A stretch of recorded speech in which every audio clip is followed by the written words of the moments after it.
আজকে first time করবা? হ্যাঁ স্যার, আজকে ফার্স্ট টাইম করছি। এটা ইওর ফার্স্ট টাইম স্টার্ট আজকে স্যার।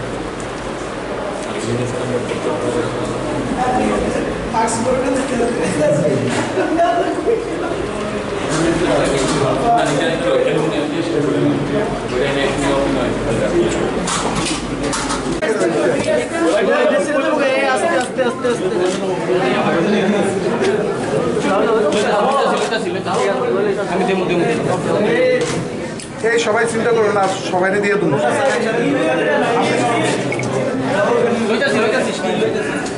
স্যার একটু সাইড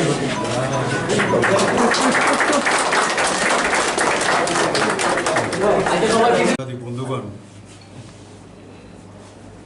সবাইকে নমস্কার। একটা সুন্দর দিনে আজকের এখানে যে তেলিয়ামুরা মহকুমা হাসপাতালের যে অপারেশন থিয়েটারের উদ্বোধন একটু আগে হয়ে গেল, তো এটা উদ্বোধন করতে আমার সাথে এখানে উপস্থিত আছেন আমাদের IMPT বদলনি অজমারো মাননীয় ট্রাইবেল মিনিস্টার, ট্রাইবেল ওয়েলফেয়ার ডিপার্টমেন্টের মাননীয় মিনিস্টার শ্রী বিকাশ দেববর্মা মহোদয় উপস্থিত। একটু আগে যিনি ওনার বক্তব্য এখানে রাখলেন, এই বিধানসভারই মাননীয় বিধায়িকা তথা পবিত্র বিধানসভার চিফ হুইপ শ্রীমতী কল্যাণী রায় মহোদয়া, যার উদ্যোগে এটা সম্ভব হয়েছে। আপনারা ওনার থেকে বিস্তারিত আপনারা সবাই জেনেছেন। তাছাড়া আমাদের কল্যাণপুর বিধানসভার আরেকজন বিধায়ক এখানে উপস্থিত আছেন তথা চেয়ারম্যান SC কর্পোরেশনের শ্রী পিনাকি দাস চৌধুরী মহোদয় উপস্থিত আছেন। অনারেবল চেয়ারপারসন এখানে তেলিয়ামুরা মিউনিসিপ্যাল কাউন্সিলের শ্রী রূপক সরকার। তাছাড়া উপস্থিত আছেন এখানে আমাদের এই জেলার মাননীয় district magistrate and collector Shrimati Chandni Chandran এবং আমাদের SDM এখানে উপস্থিত আছেন শ্রী অভিজিৎ চক্রবর্তী মহোদয় এবং ডাইরেক্টর হেলথ সার্ভিস ডক্টর সুপ্রিয় মল্লিক। আমি সমস্ত ত্রিপুরাবাসীকে আমি শুভেচ্ছা জানাবো যে অনেক দিনের যে একটা আশা আকাঙ্ক্ষা এবং সমস্যা, সেই সমস্যা আজকে মানে সেটা সমাধান হয়ে গেল। বারবার মাননীয় বিধায়িকা কল্যাণী রায় আমার কাছে এসছেন, অনেকবার বলেছেন যে এখানে একটা যে কারণে একটু আগে উনি যেটা বললেন যে এখানে অবশ্যই একটা অপারেশন থিয়েটার প্রয়োজন, বিশেষ করে অবস গাইনির যে বিষয়, আমাদের গাইনিকোলজিক্যাল অবস গাইনির যে ডিপার্টমেন্ট, সেই ডিপার্টমেন্ট খোলা এবং এখানে তার এই OT খোলার বিষয়টা। তো আজকে সেটা হয়ে গেল। এখানে এই অপারেশন থিয়েটারের যে যন্ত্রপাতি তা এবং তার যে খরচ প্রায় 40 লাখ হয়েছে। আপনারা জানেন এখানে শুধু সিজারিয়ান সেকশন বা ডেলিভারি নর্মাল এইসব না, আমাদের তাছাড়াও ল্যাপ্রোস্কোপিক লাইগেশন মানে মেশিন, তার সে ব্যবস্থা আছে। আমি জিজ্ঞেস করেছিলাম ডাক্তারবাবুকে এখানে ল্যাপ্রোস্কোপি, তো উনি বললেন যে উনি অলরেডি ট্রেন, আমাদের ত্রিপুরা গভর্নমেন্ট থেকে, ত্রিপুরা আমাদের ডিপার্টমেন্ট থেকে ওনাকে বাইরে পাঠানো হয়েছিল এবং সেইভাবে ট্রেন। এটা বিশেষ মানে ল্যাপ্রোস্কোপিক লাইগেশন খুব স্কিল, যতক্ষণ ধরে ট্রেনিং না হবে সেটা সম্ভব না। তো তার জন্য প্রায় 20 লাখের মতো খরচ হয়েছে। অপারেশন থিয়েটার তৈরির জন্য যে মোট খরচ সেটা হচ্ছে প্রায় 60 লাখ। টাকাটা তো আছেই, কিন্তু তাছাড়াও এই যে করাটা ভেরি ইম্পর্ট্যান্ট। যে মাননীয় প্রধানমন্ত্রী যে বারবার বলেন যে আমাদের একদম তৃণমূল স্তরে এই স্বাস্থ্য পরিষেবা পৌঁছাতে হবে। আজকে একটু আগে সকালে আমরা এখানে মাননীয় বিধায়ক মহোদয় আছেন এখানে, ওনার কেন্দ্রে অর্থাৎ কল্যাণপুরে আমরা ওখানে ব্লক পাবলিক হেলথ ইউনিটের উদ্বোধন করেছি। আমরা জানেন যে সারা ত্রিপুরাতে 58 ব্লক আছে, এর মধ্যে আমরা ঠিক করেছি যে 18টা ব্লকের এখন স্টার্ট করব এই ব্লক পাবলিক হেলথ ইউনিট, এবং সেখানে যে ল্যাবের যে ব্যবস্থা, আপনারা নিশ্চয়ই অনেকেই এখানে সাংবাদিক বন্ধুরা আছেন, নিশ্চয়ই দেখেছেন এত মডার্ন সব মানে ওখানে ল্যাবের যেসব ইনস্ট্রুমেন্ট সেখানে অ্যাভেলেবল, অর্থাৎ ব্লক ভিত্তিক যে ইমিডিয়েটলি কোনো ডায়াগনোসিসের বিষয়ে তারা কোনো রোগের যেগুলোর জন্য অনেক সময় লাগে, কম সময়ের মধ্যে ওই ডায়াগনস্টিক টুল ওখানে অ্যাভেলেবল হয়েছে। অর্থাৎ ব্লক স্তর পর্যন্ত এখন কিন্তু মাননীয় প্রধানমন্ত্রীর যে মার্গদর্শনে আমরা চলে গেছি সমস্ত জায়গায়। এতে করে কি হবে, যেগুলো আমাদের ওয়েলনেস সেন্টারগুলো সেগুলোও কিন্তু অনেক বেশি স্ট্রেংথেন হবে, যেহেতু এগুলো অ্যাভেলেবেল আছে। আমাদের যে পিএসসি সেগুলোও কিন্তু অনেক বেশি ডেভেলপ হবে। তো আমরা যেটা চাইছি যে সব জায়গার মধ্যে আমাদের হেলথের যে বিষয়, মানুষের স্বাস্থ্যই সম্পদ আমরা সবসময় জানি।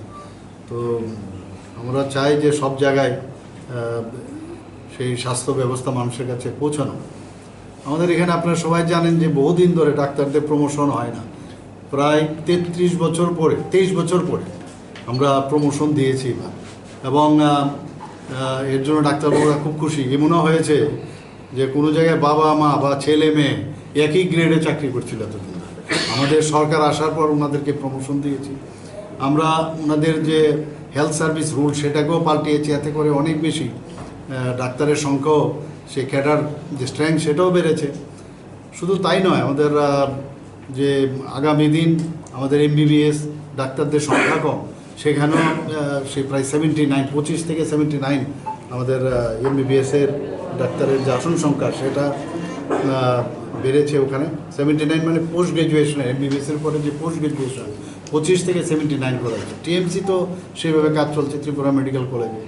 এর মধ্যে ডেন্টাল কলেজ, যেটা অনেক সময় ভেবেছিল ত্রিপুরাতে কোনোদিন হবেই না, তো সেটাও আমরা মাত্র 5-6 মাসের মধ্যে চেষ্টা করে, এবং প্রধানমন্ত্রী যে হেল্প উনি যেভাবে আমাদের হেল্প করেছেন, যে কারণে এই বছর থেকে 50 সিটের যে ডেন্টাল কলেজ এখানে আমরা শুরু করেছি। আমরা এখানে নার্সিং কলেজ, যে বিএসসি নার্সিং কলেজ, সেটাও আমরা এখানে শুরু করেছি। তো আপনারা জানেন যে এর মধ্যে মাননীয় প্রধানমন্ত্রীজির যে জন আরোগ্য যোজনা, সেখানে আমাদের যে টার্গেট প্রায় 14 লক্ষ, তার মধ্যে প্রায় 13 লক্ষ, মানে বলা চলে যে আমাদের প্রায় স্যাচুরেশন পয়েন্ট প্রায় 100%-এর মতো। সেই জায়গায় দাঁড়িয়ে আরও 4.75 লাখ লোক যাদের কাভারেজ ছিল না, আমরা এবার বিধানসভার মধ্যে তাদের জন্য আমার মুখ্যমন্ত্রী জন আরোগ্য যোজনার একটা স্কিম করে তাদেরকেও আমরা সারা ত্রিপুরা আলটিমেটলি এই যে যোজনা, তার মাধ্যমে হেলথ স্কিম যেটা আছে, ইন্স্যুরেন্স স্কিম, সেটা কিন্তু কাভার হয়ে যাবে। এতে করে 5 লক্ষ টাকা করে প্রতিটা ফ্যামিলি প্রতি বছর তার সুবিধা পাবে, এবং প্রতিটা ফ্যামিলির প্রতিজন করে তাদের কাছে কার্ডও থাকবে, সেই যেটা যে জন আরোগ্য যোজনার যেটা প্রধানমন্ত্রীর নাম আছে সেই স্টাইলেই আমাদের ওইটাও চলবে। আপনারা জানেন যে এর মধ্যে আমরা এবার বিধানসভাতে বাজেট পেশের সময় মাননীয় অর্থমন্ত্রী উনি এটাও রেখেছেন যে প্রায় 100টার মতো আমাদের সাব সেন্টার সারা ত্রিপুরাতে করা হবে। এটা ইনফেকশাস ডিজিজের, যেটা সংক্রামক রোগের একটা নতুন করে একটা হসপিটাল করা হবে। নেশা নিয়ে আমাদের বিরাট সমস্যা, তো আমাদের ছেলেমেয়েরা যারা অল্প বয়সের যুবক যুবতী যারা আছে আজকাল শুনি, তাদের জন্য ডিএডিকশন সেন্টার সমস্ত 8টা ডিস্ট্রিক্টের মধ্যে আমরা করব। একটাই মাত্র সেন্টার ছিল আগরতলা, এবং সেটাকে আমরা সমস্ত ডিস্ট্রিক্টে যাতে হয় তার ব্যবস্থা আমরা রেখেছি। অর্থাৎ আমাদের প্রায়োরিটি সেক্টর আমরা সবসময় বলেছি স্বাস্থ্য এবং শিক্ষা, সেই দিকে আমরা নজর রেখেছি।